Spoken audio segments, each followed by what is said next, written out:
지난달 1일 경기도의 한 신축 아파트에 홀로 입주한 A씨. 평일에는 출퇴근을 하면서 혼자 살고 있는데 입주한 지 2주쯤 된 지난달 14일 밤 누군가 현관문을 흔들기 시작했다고 합니다. 아래층에 사는 부부가 층간 소음이 있다며 민원을 제기하기 시작한 겁니다. 밖에서 고함을 지르는 소리가 쿵쿵거리지 마세요 라고 고함을 크게 질러요.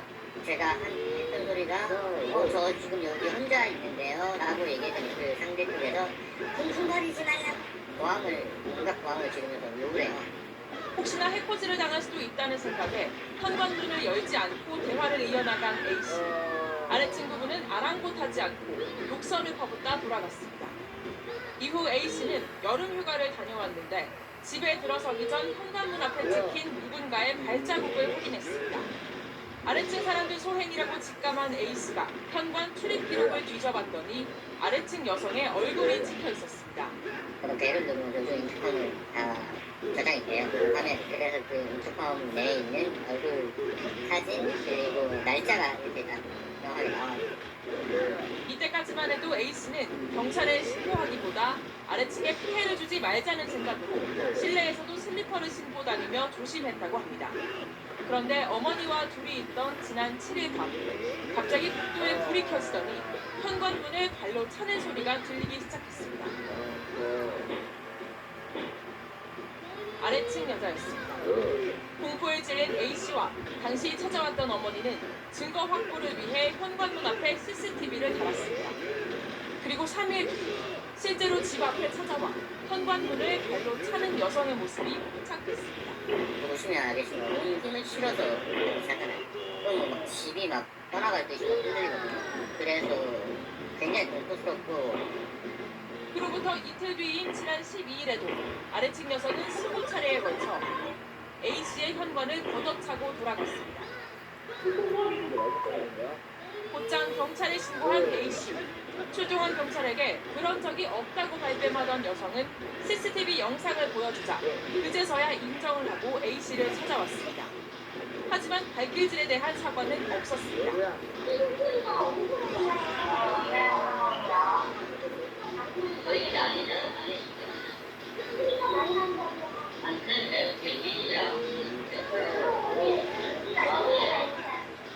아래층 여성은 당시 경찰에게 이제 현관문을 발로 차지 않겠다고 했지만 A씨는 공포에 떨고 있습니다.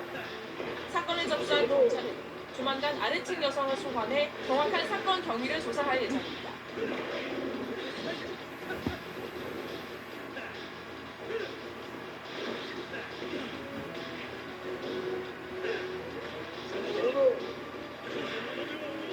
층간소음으로 불만을 품은 아래층 남성이 윗집 가족들에게 흉기를 휘둘러 2명이 숨지고 현직 경찰관이 층간소음을 이유로 흉기를 들고 이웃을 위협한 사건도 발생했습니다.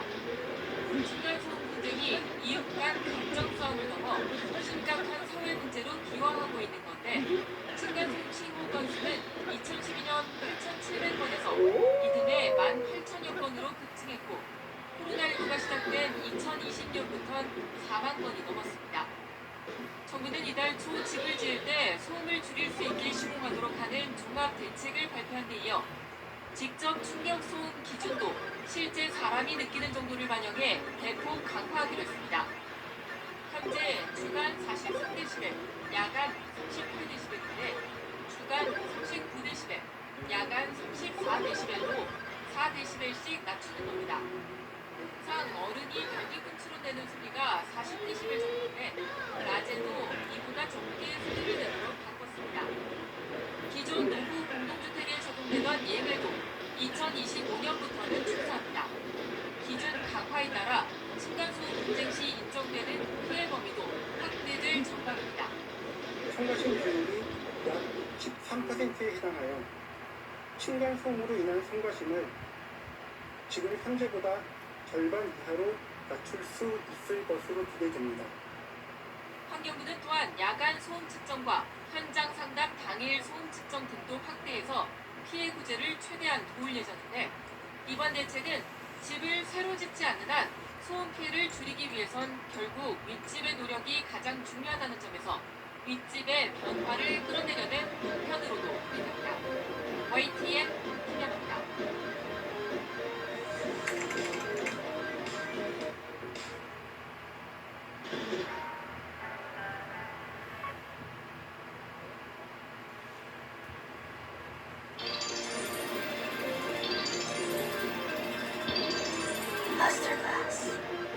부산의 한 아파트에 사는 60대 부부. 지난 2019년부터 밤낮 없이 참기 힘든 소음에 시달렸습니다.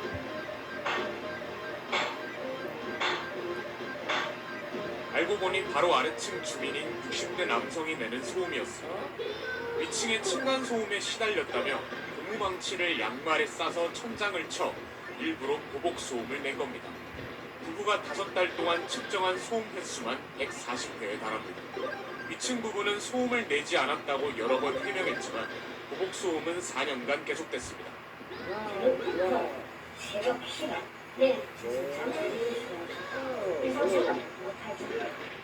참다 못한 윗집 부부는 경찰에 신고했고 아랫집 주민은 2번이나 벌금형을 선고받았지만 소음은 이어졌습니다. 경찰은 결국 이 남성에게 접근 금지 명령을 내리고 스토킹 혐의를 적용해 송치했습니다. 부산지법 서부지원은 아래층 남성에게 스토킹 처벌법을 적용하여 징역 1년 6개월을 선고했습니다. 층간소음 문제로는 이례적으로 실형을 내린 겁니다.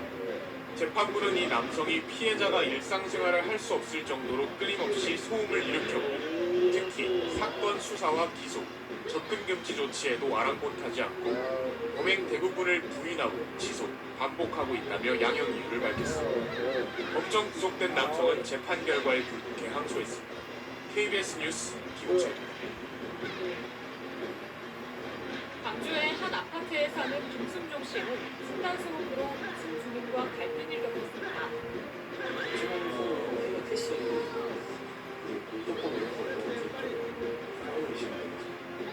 관리실 안내로 광산군청 소속 이웃갈등 조정가에게 연락을 했고 위층 주민과 대화로 문제를 풀었습니다.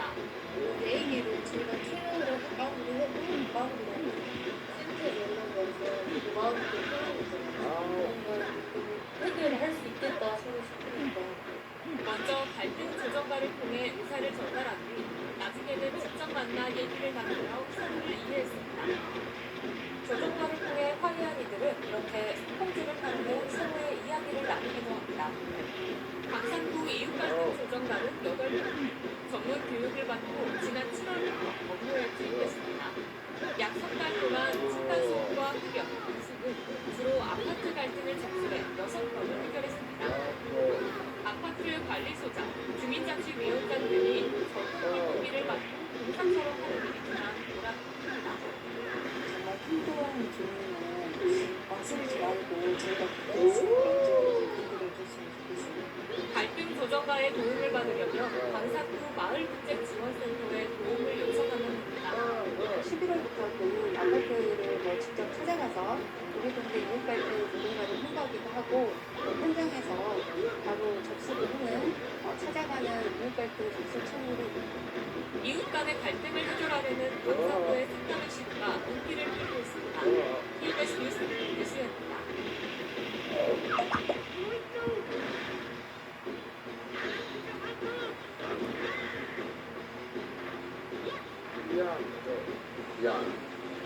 아파트 안내방송으로 어린아이의 해맑은 목소리가 흘러나옵니다. 우리 집 바닥은 아래층 천장이에요. 아파트 온라인 게시판에는 어른이나 아이가 신은 고무 슬리퍼나 가구마다 쿠션을 덧댄 사진들이 잇따라 올라옵니다. 층간소음을 예방하기 위한 저마다의 노력을 공개적으로 알리고 고마움과 칭찬으로 화답하는 이른바 알아주세요 콘테스트입니다. 입주민들이 서로 소통할 기회가 많아지고 결국에는 인원이 많이 최소화되지 않을까. 한 달 뒤 인근의 다른 아파트 단지 게시판에도 층간소음을 줄이기 위한 이웃 칭찬의 글이 올라오기 시작했습니다. 내가 먼저 보여주고 싶었어요. 다른 세대들도 또 공감할 수 있고 자기네들 좀 더 노력을 할 것 같은. 청주뿐만 아니라 경기도 화성과 성남의 아파트 단지에도 칭찬 릴레이가 도입됐습니다. 칭찬 릴레이 도입 효과는 아파트 단지 전체의 분위기까지 개선하고 있습니다. 타단지에 소문도 내고 우리 아파트에서 이런 거 했다 이런 분위기가 있다 보니까 닮아지는 분위기. 주민들의 따뜻한 마음이 모인 시도는 최근 행정안전부의 지역 공동체 우수 사례에 선정됐습니다.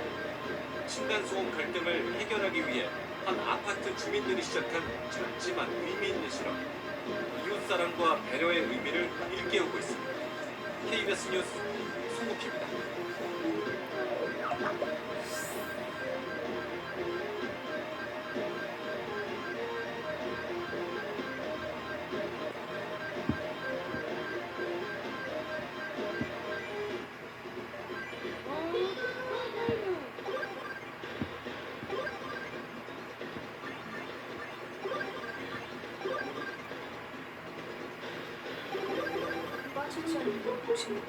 불을 맑은 식초, 강력 세정에 냄새 제거까지. 도시가스 배관에다가 밸브를 잠그고 라이터 불을 배관에 갖다 대기도 합니다. 층간소음에 불만을 품은 60대 남성이 벌인 행동입니다. 이쪽 라인 자체가 다뭐 가스 갑자기 안 나오거든요. 윗집에 올라가 30cm가 넘는 도끼로 초인종을 부순 사건. 아랫집에 사는 30대 남성이 위층에 사는 부부를 흉기 살해한 참변. 모두 층간소음 때문이었습니다. 이렇게 층간소음이 동기가 된 5대 강력범죄가 5년 새 10배나 는 것으로 나타났습니다. 정부 차원의 대응이 시급하지만 환경부 산하단체가 접수한 관련 민원 대부분은 전화 상담만으로 끝났습니다. 실제 소음 측정까지 실시한 경우는 3.7%에 불과했습니다. 이런 가구 끄는 소리, 뛰거나 걷는 소리와 같은 바닥 충격음이 층간소음 관련된 민원 대부분을 차지합니다. 아파트를 시공하는 건설사도 더 이상 책임을 피하기 어렵다는 지적이 나오는 이유입니다. 최근 3년 동안 2만 7천여 건의 층간소음 민원을 분석한 결과 상위 100개 건설사의 대부분이 87개사에서 관련 민원이 발생했습니다. 아예 층간소음 예방을 위한 강제 규정을 만들자는 제안이 나왔습니다.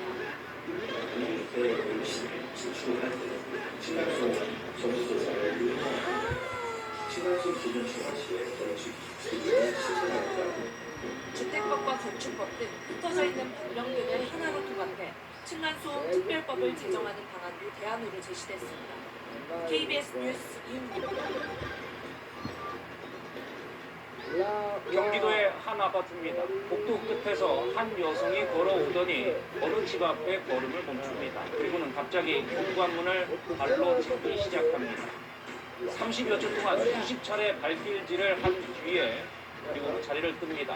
그리고 이틀 뒤 이 여성이 또다시 찾아와 현관문을 세게 차고는 뭐라고 투덜거립니다. 이 여성은 아래층 거주자인데 층간소음 때문에 이런 일을 벌였다고 합니다. 하지만 위층 입주민은 억울함을 호소하고 있습니다. 자녀도 없고 실내에서 소리가 안 나게 슬리퍼를 신고 생활한다는 겁니다.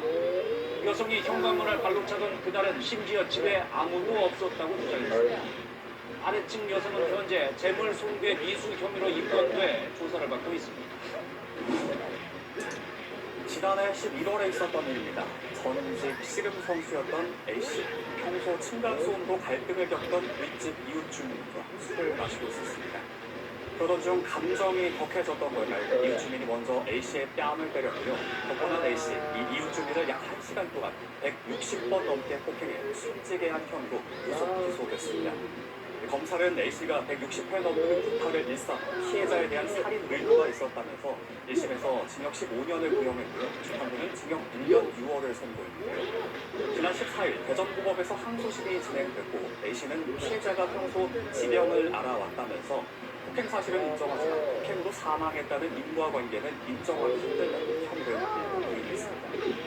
재판부는 다음 달 12일 재판을 이어가기로 했는데요. 층간소음, 어제 오늘 일이 아니죠. 통계청에 따르면 우리나라 국민 10명 중 8명 가까이는 아파트, 다세대 주택 같은 공동주택에 거주하고 있습니다. 해마다 층간소음 신고도 늘고 있는데요. 지난해 층간소음 신고는 4만여 건으로 6년 전보다 2배 넘게 늘었습니다. 욕설과 협박, 폭행을 넘어 불을 지르거나 사람을 죽이는 흉악범죄까지 이 층간소음으로 인한 범죄도 끊이지 않거든요. 우리 사회 제도나 법이 이들을 중재하지 못하는 건가요? 법 전문가임에도 층간소음에 이사를 갈 수밖에 없었다고 한 변호사가 말했습니다. 무슨 상황이면 적어도 6개월에서 9개월 정도까지 대기를 하셔야 되고요. 그 민사소송으로 제기를 하게 될 경우에는 이제 무려 소송 기간이 1년이 넘게 걸리고 위자료 액수가 생각보다 굉장히 적습니다. 층간소음의 원인, 뛰거나 걸으면서 발생하는 소음이 67%, 압도적으로 큰 것으로 조사됐는데요. 그래서 정부도 지난 2014년 아파트 층간 두께와 바닥 충격음 기준을 강화하기도 했고, 앞서 2013년에는 층간소음을 규정하는 기준으로 주간 55dB에서 40dB로, 야간은 45dB에서 35dB로 강화하기도 했지만, 그 이후로도 층간소음 문제는 계속 늘어만 왔고요. 지난해에는 국토부가 저소득층의 소음 저감 멘트 설치비 융자를 지원하고 층간소음 우수기업에 혜택을 주는 내용의 층간소음 개선 방안을 발표하기도 했지만, 일각에선 실효성의 의문을 제기하기도 했습니다.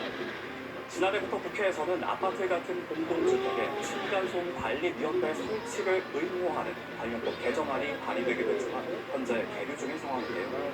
전문가들은 이 층간소음 관리위원회 설치 의무화 자체는 층간소음 문제에 어느 정도 도움이 될 수는 있지만 개정안에 아쉬운 부분도 많다고 지적합니다. 아파트 1위 스튜디오 사용하고 계시는 분들이 굉장히 또 많습니다. 빌라라든가 원룸이라든가 이런 데서 생활하시는 분들이 많은데, 여기에는 아직까지는 뚜렷하게 어떤 형태로 가겠다라는 제도 마련과 법 마련이 전혀 안 돼 있는 상황이죠.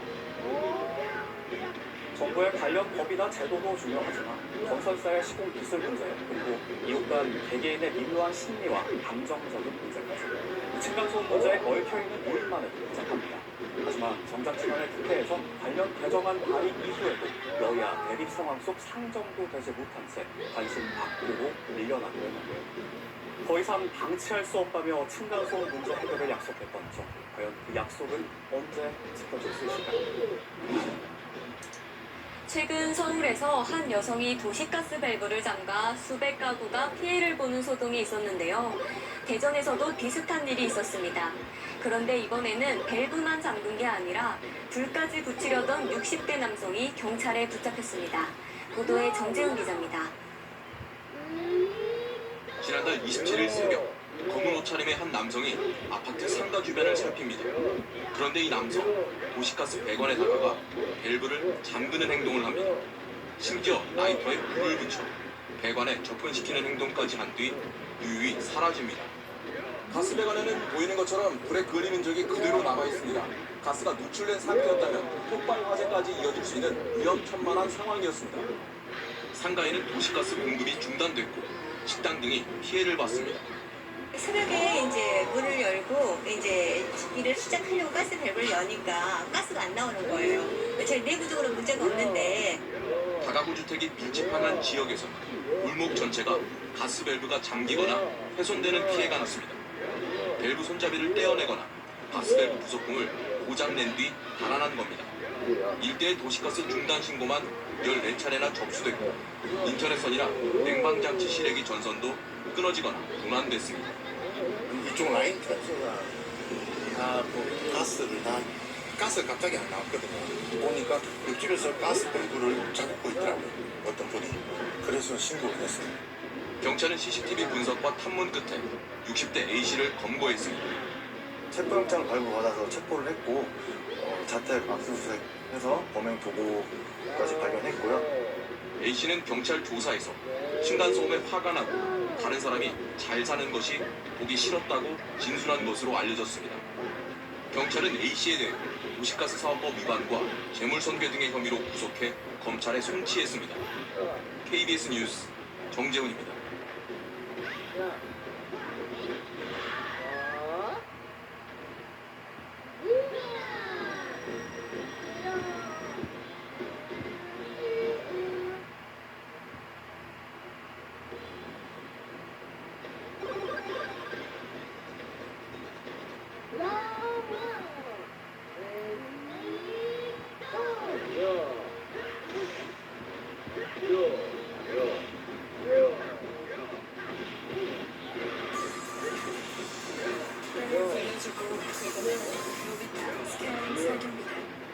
지난해 9월 강남 여수의 한 아파트에서 아랫집 주민이 옆집 주민을 살해한 일이 벌어졌습니다.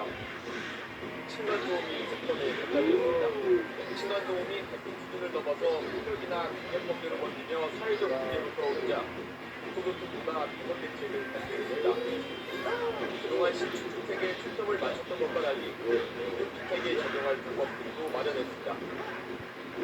지어진 주택에는 300만 원 안팎의 전원 매트 설치비를 들여줍니다. 매트를 사용하면 에서 회식의 감소효 바가 있는데 소득 수준에 따라 1.9%의 저임금을 제공할 방식입니다. 500세대 이상 단지에 갈등을 중재하거나 인정하는 주민자치조직인 층간소음 관리위원회 설치를 요구합니다. 또 현재 국토부와 국토부가 하고 있는 민원 상담과 국민행정 규정에 국민 접근성을 높일 방안으로 마련하고 있습니다. 우리 제도교섭이라는 게 흔히 지어진 집들의 계속 적용되는데 일반적으로 그다음에 기초주택으로 남아있게 되죠.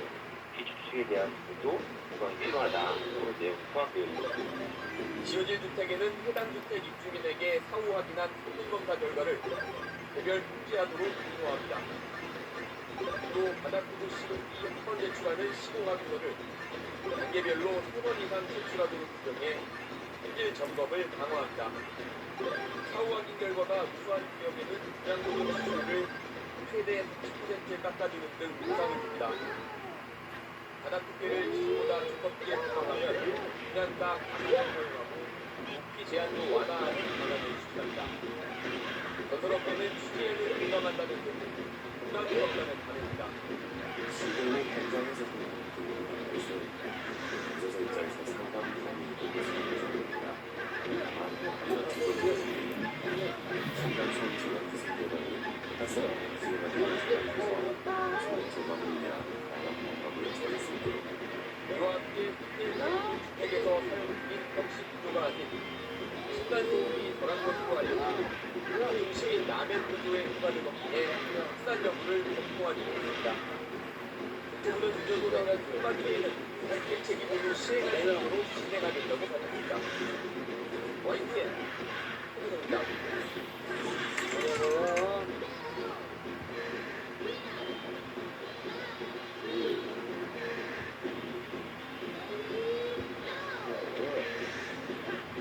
소방대원이 한 남성을 상대로 다급하게 응급지열 조치를 하고 있습니다.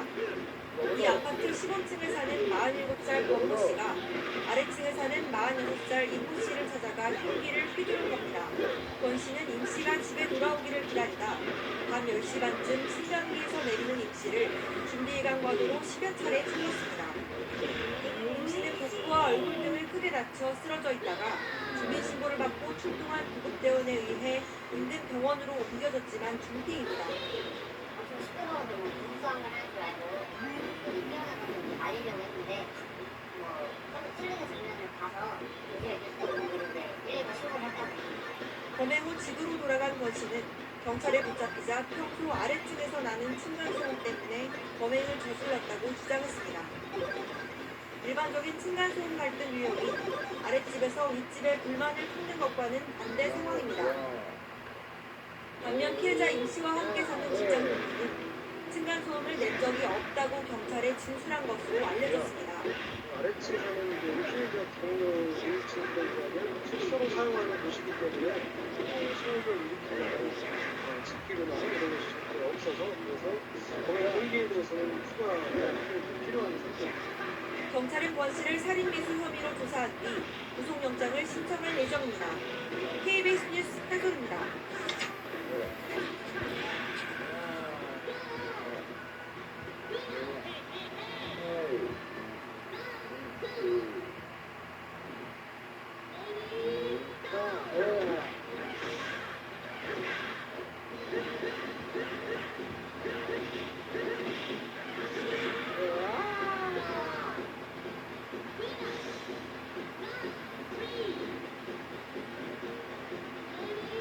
호스텔에 사는 최모 씨는 윗집에서 들려오는 소음으로 6개월 가까이 피해를 입고 있다고 호소합니다.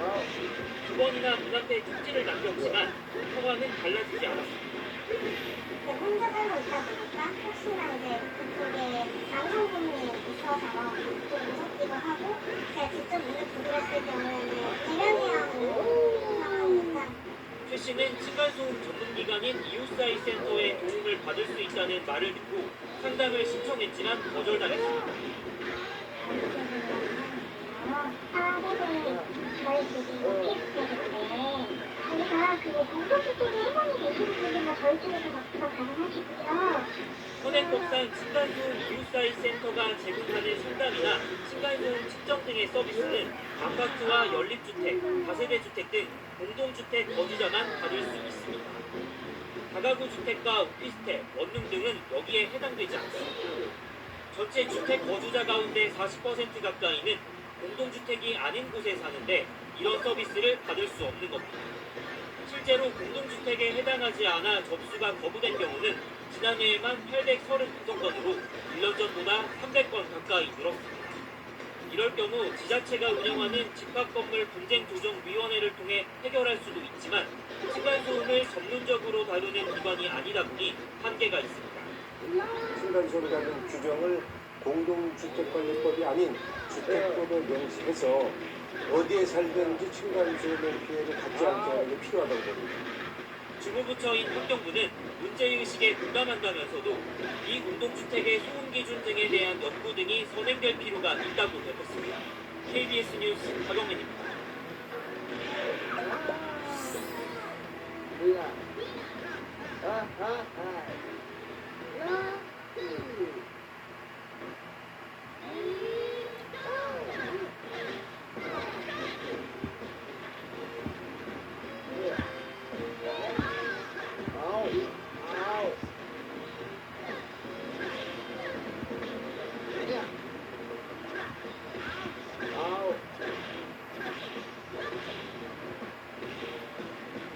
겨울철에는 층간소음이 특히 심해지는데요. 아무래도 실내 활동이 늘어나서 그런데요. 명절 때가 되면 층간소음 갈등이 더해집니다. 어느 정도인지 오준숙 씨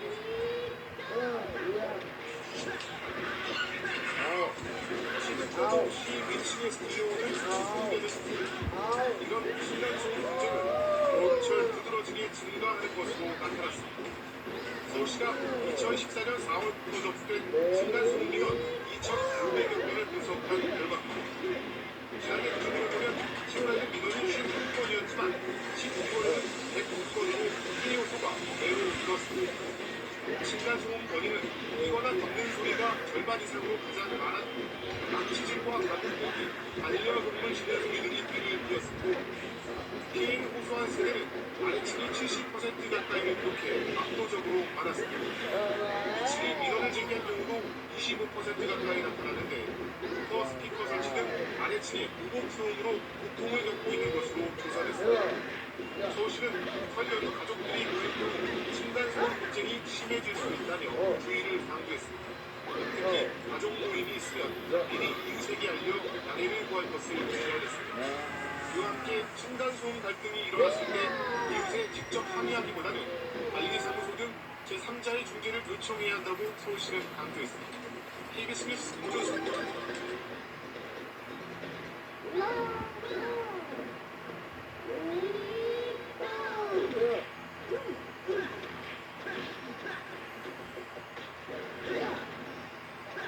지난 26일 저녁 이 임대 아파트에 사는 A씨집 현관문을 누군가 거칠게 두드렸습니다.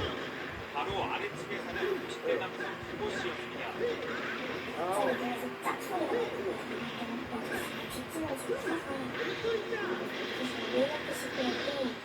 원성으로 보던 김씨는 갑자기 중대를 A씨 남편은 머리를 내리쳤습니다.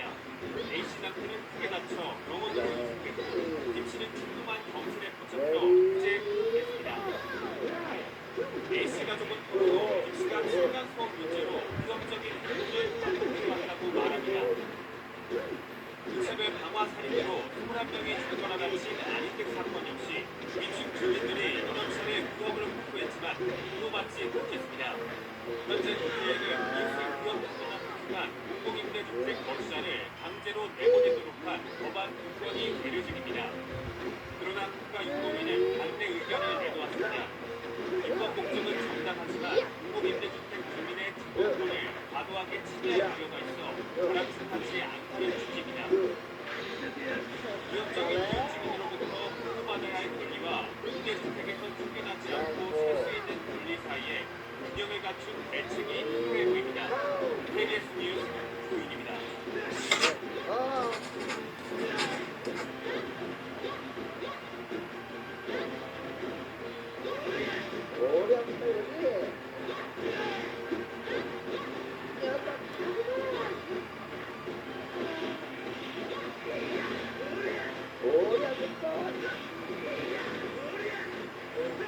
코로나19 집에 머무르는 시간이 늘면서 아파트 층간소음 분쟁도 증가하고 있습니다. 국내에서 첫 확진자가 나온 이후 층간소음 민원 건수가 2배 가까이 는 것으로 나타났습니다. 백은석 기자입니다. 서울의 한 아파트. 6살과 7살 두 아이를 키우는 공인 A씨는 아이들이 집안에서 왔다 갔다 할 때마다 마음이 조마조마합니다. 혹시 아랫집에 층간소음으로 불편을 끼칠까 걱정입니다. 한창 이제 그 촬영 활동이 많은 시기인데 아무래도 밖에 나가지 못하고 집에만 있다 보니까 앉아서 뭐 만들거나 뭐 그림을 그리거나 이런 것도 한계가 있기 때문에 코로나19 여파로 옥시처럼 가족이 집안에 머무르는 시간이 많아지면서 층간소음 분쟁 건수도 실제로 크게 늘어난 것으로 나타났습니다. KBS가 한국환경공사를 통해 입수한 층간소음 관련 분쟁 통계를 보면 코로나19 국내 첫 확진자가 나온 지난 1월 20일 이후 층간소음 분쟁 민원 건수는 2배 가까이 폭증했습니다. 국내 확진자 발생 이전 23일간 분당 콜센터에 접수된 층간소음 분쟁 민원은 543건에 불과했지만 확진자 발생 이후 같은 기간 민원 접수 건수는 963건에 달합니다.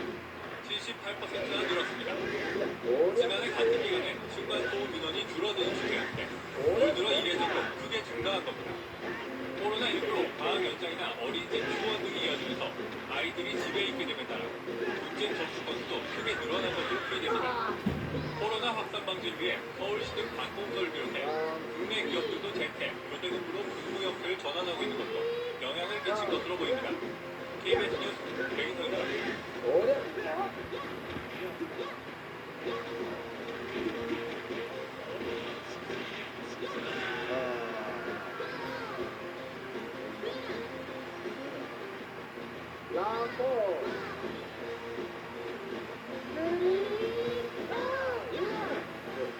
한적한 주택가에 순찰차가 들어섰고 경찰들이 다급히 건물 안으로 뛰어갑니다. 뒤따라 도착한 구급차에 상의를 거신 남성이 오릅니다.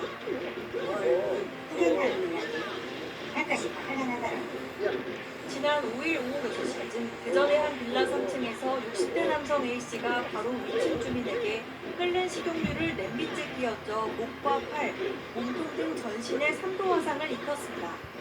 반년 가까이 층간소음에 시달리던 피해자는 사건 당일에도 쿵쿵거리는 소리에 아랫집을 찾았다가 분변을 당한 것으로 알려졌습니다. 아직부터 아니었어요. 어르신, 혹시나 뭐 문이나 이런 데 고장난 게 있으실까요? 좀 도와드릴까요? 그랬는데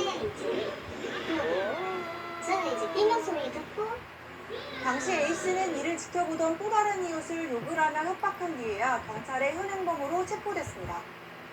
이웃 주민들은 평소에도 밤낮 없이 들려오는 층간소음에 시달렸다고 말합니다.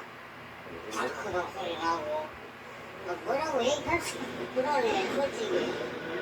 A씨는 경찰 조사에서 평소 층간소음으로 다툼이 있었고 요리하던 중 화가 나 홧김에 범행을 저질렀다고 진술한 것으로 알려졌습니다. 경찰은 A씨의 집에서 문구용 칼과 목공용 톱을 증거물로 확보하고 특수산해와 특수협박 혐의 등으로 구속영장을 신청했습니다. KBS 뉴스 한솔입니다.